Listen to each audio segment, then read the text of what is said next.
Comment peut-on encore les croire?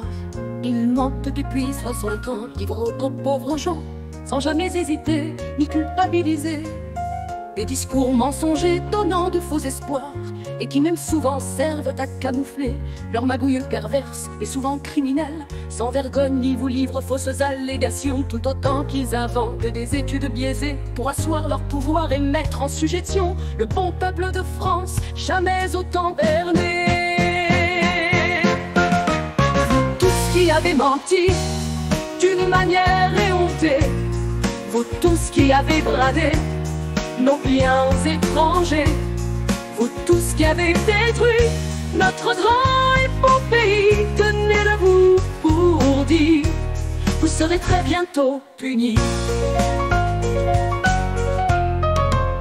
On vous a demandé de croire sur parole des sociétés privées maintes fois condamnées, fausses allégations, mensonges répétés, articles bidonnés, dont ils ont monopole en payant grassement ceux qui sans hésiter profitent de leur rang pour vous les asséner, qui n'avaient qu'un seul but dans leur bien triste vie, de vouloir s'enrichir.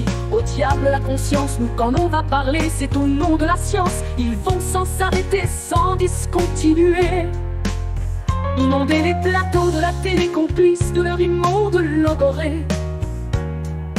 Terribles paroles de jokeries, elles ont conduit nombre de gens aux décisions sans fondement, aux actes lourds de conséquences, dramatiques manigances.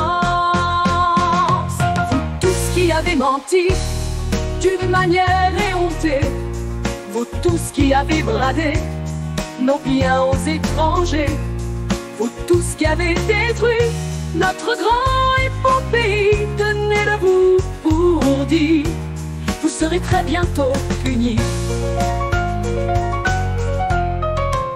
Nous sommes aujourd'hui confrontés à un nouveau monde inversé. Ce qui autrefois était vrai n'est plus aujourd'hui que l'ivraie. L'histoire d'un est travestie, on en supprime les parties susceptibles d'infirmer les narratifs imposés. La situation qui s'aggrave chaque jour davantage renverse les esprits et cause des ravages. Les gens ne savent plus à quel sein se vouer. Ils subissent tant et tant, ils sont manipulés et finissent à la fin, pour la plupart d'entre eux, à croire ce qui est dit et mis devant leurs yeux. Par bonheur, quelques-uns, un peu plus aguerris, commencent à résister à cette ignominie. Ils ne peuvent accepter que l'on porte au pinacle des gens dont le seul but qui est épouvantable est de faire disparaître un peuple martyrisé, en voulant nous faire croire que cet acte est sacré, commandé par leur Dieu, mis à toutes les sauces. Ils font tous les faits comme un vrai virtuose. Tous qui avez menti d'une manière éhontée, vous tous qui avez bradé nos biens aux étrangers, vous tous qui avez détruit notre grand et beau pays, tenez debout pour dire, vous serez très bientôt punis.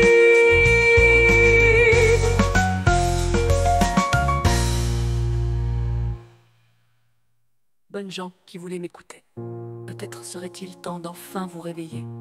Depuis toutes ces années d'intenses tromperies, maintenant qu'on attaque vos enfants à l'école, qu'on veut leur enseigner de curieux protocoles qui ressemblent très fort à la pornographie, maintenant qu'on vous vend une Ukraine démocrate, que nous devons sortir des griffes d'un tyran, en nous cachant bien sûr tous les bombardements accomplis sur son peuple par un chef psychopathe, qu'on nous vend une France exsangue à l'agonie, en voulant nous faire croire que c'est la pandémie qui a été la cause de toutes nos misères, alors que d'autres peuples tout autant en souffrance, n'ayant pas à subir de mesures stupides, ayant bénéficié de dirigeants lucides, ont pu sans trop attendre trouver leur prestance. Il faut sans hésiter que nous reconnaissions que nous sommes conduits par des incompétents, souvent des corrompus, prêts aux compromissions, pour la plupart des lâches et des inconsistants. Devant un tel tableau, nous n'avons guère le choix. Pourtant, je vous le laisse, peuple fesse de droit. Vous tous qui avez menti d'une manière éhontée, vous tous qui avez bradé nos biens aux étrangers, vous tous qui avez détruit notre grand et beau pays, tenez debout pour dire, vous serez très bientôt punis.